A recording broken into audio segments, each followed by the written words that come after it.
The world didn't end with a bang, not at first. It ended with a clock, a silent, glowing countdown that no one could turn off. 72 hours, that's all humanity had left. No speeches, no warnings. No second chances. Just a question hanging over every city, every home, every heartbeat: who would strike first? And when they did, would anything be left to remember us? It began on a quiet morning that felt almost offensive in its normalcy. Sunlight spilled over glass towers, traffic moved like it always did, coffee machines hummed, news anchors smiled. And then the interruption, not dramatic, not loud, just a line of red text crawling across every screen on Earth. Multiple strategic forces on high alert. At first, people ignored it. They always did, because the world had lived on the edge for so long that the edge had become invisible. But then came the second alert, and the third. And suddenly the satellites, those silent watchers in the sky, started whispering a different story. Missile silos opening, submarines repositioning. Encrypted communications firing between command centers. Iran, Israel, two names that had carried decades of tension now stood at the brink of something irreversible. And somewhere deep beneath layers of reinforced concrete and steel, inside a command bunker carved into stone, a man stared at a screen that could end the world. His name was Daniel Armin. He wasn't a soldier in the traditional sense. No battlefield medals, no heroic charges. He was something far more dangerous, a decision-maker. A man whose finger would never press the button, but whose voice could tell someone else to do it. Daniel had spent his entire life preparing for this moment. And yet when it arrived, he felt nothing. Not fear, not anger, just a strange emptiness. Because deep down he knew something the world refused to admit. This wasn't about strategy anymore. It was about inevitability. Thousands of miles away in a different bunker, beneath a different sky, another man sat in silence. Rizak Katabai, commander of a missile division that had never been used. Until now, he wasn't young. His hair had surrendered to time, streaked with gray. His eyes carried the weight of wars that never made headlines. And in front of him, the same kind of screen. Different language, same numbers, 720000 counting down. But this clock wasn't official. It wasn't broadcast. It existed only in the minds of those who understood what was coming. Because once certain protocols began, there was no stopping them, only delaying the inevitable. Rizal leaned back in his chair, staring at the ceiling as if it might offer answers. It didn't. It never did, because the truth was simple. If Iran launched first, it would be because they believed they had no other choice. If Israel struck first, it would be for the exact same reason. Two sides, one fear. And fear has a way of making monsters out of men. By hour 60, the world had changed. Airports shut down, markets collapsed, governments stopped pretending. And people finally understood. This wasn't another political crisis.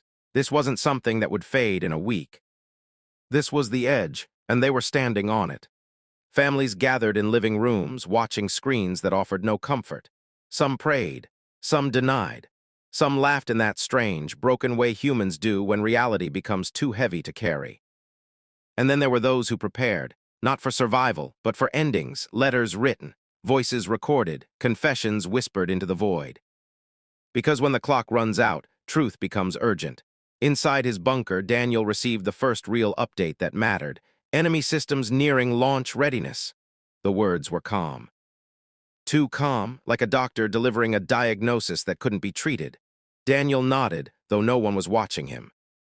His team moved around him with mechanical precision, each person playing their role in a system designed decades ago. A system built not to save lives, but to respond to their loss. He looked at the screen again. Coordinates, trajectories, probabilities. Each number represented a future that could no longer be undone once chosen. And then, a new message. Authorization pending. Daniel closed his eyes just for a second, because in that second he allowed himself to imagine something forbidden. What if he said no? What if, for once, someone in this chain of command refused to play their part? Would it stop the war? Or would it simply shift the responsibility to someone else? He already knew the answer. This machine didn't rely on individuals. It consumed them and replaced them, endlessly. Rizal received his own message at nearly the same moment. Prepare for final confirmation. His hand hovered over the console, not pressing anything, not yet. He thought about his daughter. She was 12. She loved painting, bright colors. Impossible skies, worlds that didn't exist. He used to tell her that art was a form of hope, that as long as humans could imagine beauty, they weren't lost. But now he wondered if that was a lie. Because what kind of species creates weapons that erase entire cities and still calls itself civilized? His fingers tightened. The room felt smaller, the air heavier. And for the first time in years, Riza felt afraid, not of death, but of responsibility. Hour 36. The countdown wasn't public, but everyone could feel it. News channels stopped speculating and started preparing audiences for impact. Words like containment and deterrence disappeared, replaced by harsher ones. Casualties, fallout, extinction-level scenarios. Daniel watched it all on a muted screen.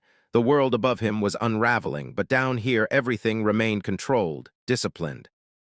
Efficient because chaos had no place in a room designed for the end of civilization. And yet inside him, something was breaking, not loudly, not dramatically. Just a quiet fracture spreading through his certainty. Because the closer they got, the less this felt like defense. And the more it felt like surrender, not to an enemy, but to a system that had been building toward this moment for decades. Hour 24. Sleep became impossible, not just for leaders or soldiers, for everyone. Because even those who didn't understand the details understood the stakes. Riza stood alone in a corridor outside the command room. Cold concrete walls, faint hum of machinery. And silence that felt almost sacred. He pulled out his phone, no signal, of course, but there was one thing it could still do. Record. He hesitated, then pressed the button. "My daughter, if you ever see this," his voice cracked, just slightly. "I'm sorry." Not for what he was about to do, but for the world he was leaving behind. A world that had taught him duty, but never taught him how to disobey it. Hour 12. Final preparations. No more delays, no more negotiations, just protocols. Daniel's screen flashed again. Final authorization window approaching. His heartbeat slowed. Strangely, like his body had accepted something his mind was still trying to resist. Around him, people moved faster now. Less conversation, more action, because once the next step began, there would be no time for doubt, and doubt was the only thing that could still stop this. Hour 1. The world held its breath.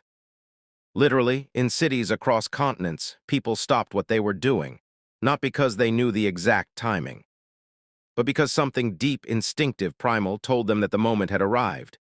Daniel stared at the final command line. One sentence, one decision. He thought about history. About all the wars that had led to this point. All the warnings. All the chances to choose differently. And then he thought about the future, or what little of it might remain. Riza stood in front of his console. The same silence, the same weight. Two men, two sides, same moment, same impossible choice. And then everything changed, not with a launch. Not with an explosion, but with a pause. A delay so small it almost didn't exist. A hesitation measured in fractions of a second. But in that fraction, something human broke through. Daniel didn't speak. Riza didn't move. And for the first time since the countdown began, the machine stalled, just enough to create a question. What if this didn't have to happen? What if the final stand wasn't about fighting, but about refusing to fight at all? No one will ever know exactly what happened in that moment. Records were sealed, data erased. Stories buried under layers of classified silence.